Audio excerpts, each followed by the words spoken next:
Hai teman-teman, gimana kabarnya? Semoga sehat selalu dan tetap semangat. Di kesempatan kali ini kita akan membahas tentang adsorpsi. Simak baik-baik ya. Adsorpsi merupakan proses penggumpalan substansi terlarut di dalam larutan oleh permukaan zat penyerap yang membuat masuknya bahan dan mengumpul dalam suatu zat penyerap. Dalam adsorpsi, ada dua istilah yaitu adsorben dan adsorbat, di mana adsorben merupakan suatu penyerap yang dalam hal ini dapat berupa senyawa karbon, sedangkan adsorbat adalah media yang diserap. Adsorben adalah zat padat yang menyerap komponen tertentu dalam suatu fase fluida. Adsorben ini biasanya menggunakan bahan-bahan yang memiliki pori-pori, sehingga proses adsorpsi terjadi di pori-pori atau pada letak-letak tertentu di dalam partikel tersebut. Sedangkan adsorbat adalah objek partikel yang teradsorpsi. Adsorpsi terbagi menjadi dua jenis, yaitu adsorpsi fisika dan adsorpsi kimia. Adsorpsi fisika terjadi apabila gaya intermolekuler lebih besar dari gaya tarik-menarik antar molekul, atau gaya tarik-menarik yang relatif lemah antara adsorbat dengan permukaan adsorben. Gaya ini disebut sebagai gaya van der Waals, sehingga adsorbat dapat bergerak dari satu bagian permukaan ke bagian permukaan lain dari adsorben. Gaya permukaan antar molekul adalah gaya tarik-menarik antar molekul-molekul fluida dengan permukaan padat. Sedangkan gaya intermolekul adalah gaya tarik-menarik antar molekul-molekul fluida itu sendiri. Kemudian adsorpsi kimia. Adsorpsi kimia terjadi karena adanya pertukaran atau pemakaian bersama elektron atau molekul adsorbat dengan permukaan adsorben, sehingga terjadi reaksi kimia. Adsorpsi fisika disebabkan oleh gaya van der Waals yang ada pada permukaan adsorben. Apabila gaya tarik-menarik antar zat molekul terlarut dengan adsorben lebih besar dari gaya tarik-menarik zat terlarut dengan pelarutnya, maka zat terlarut akan diadsorpsi pada permukaan adsorben. Perbedaan antara adsorpsi fisika dan kimia yaitu sebagai berikut. Yang pertama yaitu dari panas adsorpsi. Pada adsorpsi fisika relatif rendah, kurang dari 2 atau 3 kali panas laten evaporasi. Sedangkan pada adsorpsi kimia relatif tinggi, lebih dari 2 atau 3 kali panas laten evaporasi. Yang kedua yaitu terletak pada sifat lapisan fase teradsorpsi. Pada adsorpsi fisika, mono atau multilayer tergantung kondisi. Sedangkan pada adsorpsi kimia pasti monolayer. Selanjutnya yang ketiga yaitu disosiasi adsorbat. Pada adsorpsi fisika tidak ada, sedangkan pada adsorpsi kimia mungkin saja disertai disosiasi. Kemudian selanjutnya yang keempat, signifikasi. Pada adsorpsi fisika hanya signifikan pada temperatur rendah, sedangkan pada adsorpsi kimia terjadi pada rentang temperatur yang lebar. Selanjutnya yang kelima yaitu efek yang dihasilkan dari penambahan suhu. Nah, ketika ada penambahan suhu pada adsorpsi fisika, proses adsorpsinya akan menurun, sedangkan pada adsorpsi kimia akan naik. Pada suhu 273 Kelvin, proses adsorpsi fisika terjadi cepat, tidak aktif, dan reversibel, sedangkan adsorpsi kimia terjadi secara lambat, aktif, dan irreversibel. Kemudian untuk proses desorpsinya, pada adsorpsi fisika mudah dengan cara menurunkan tekanan dan menambah suhu, sedangkan pada adsorpsi kimia sulit, diperlukan suhu tinggi untuk memutus ikatan. Yang terakhir yaitu transfer elektron. Pada adsorpsi fisika tidak ada, sedangkan pada adsorpsi kimia ada. Demikianlah beberapa perbedaan antara adsorpsi fisika dan adsorpsi kimia. Baik, selanjutnya yaitu faktor yang mempengaruhi adsorpsi. Yang pertama yaitu karakteristik adsorben.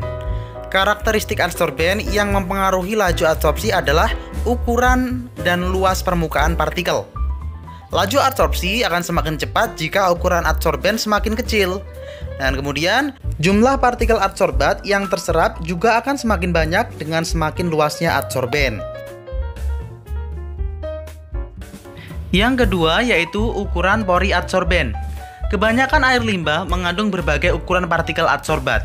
Keadaan ini dapat merugikan karena partikel yang lebih besar akan menghalangi partikel kecil untuk masuk ke dalam pori adsorben.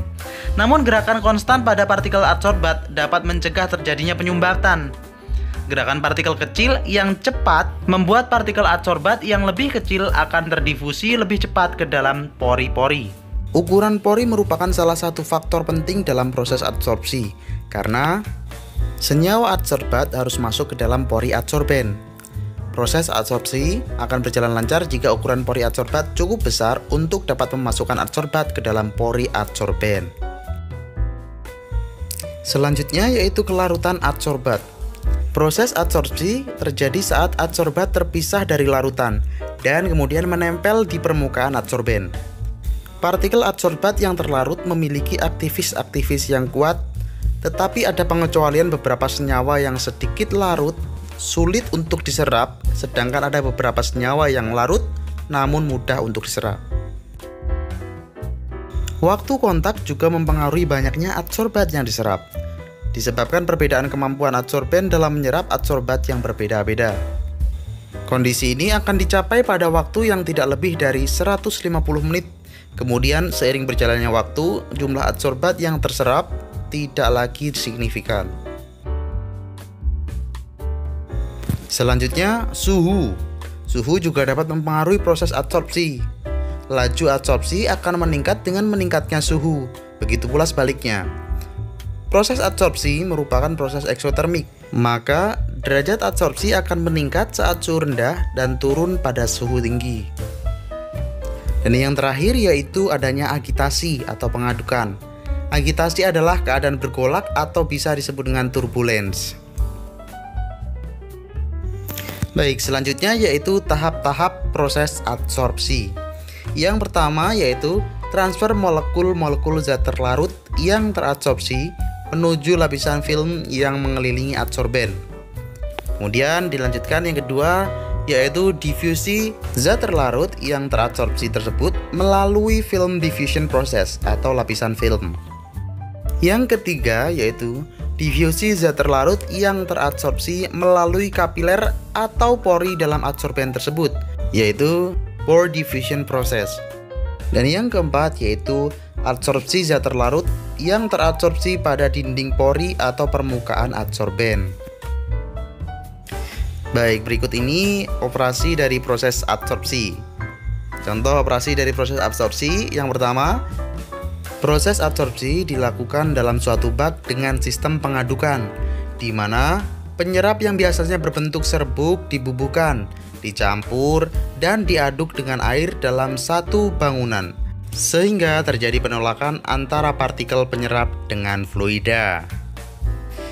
Yang kedua, proses adsorpsi yang dijalankan dalam suatu bejana dengan sistem filtrasi, di mana bejana yang berisi media penyerap dialirkan air dengan model pengaliran gravitasi.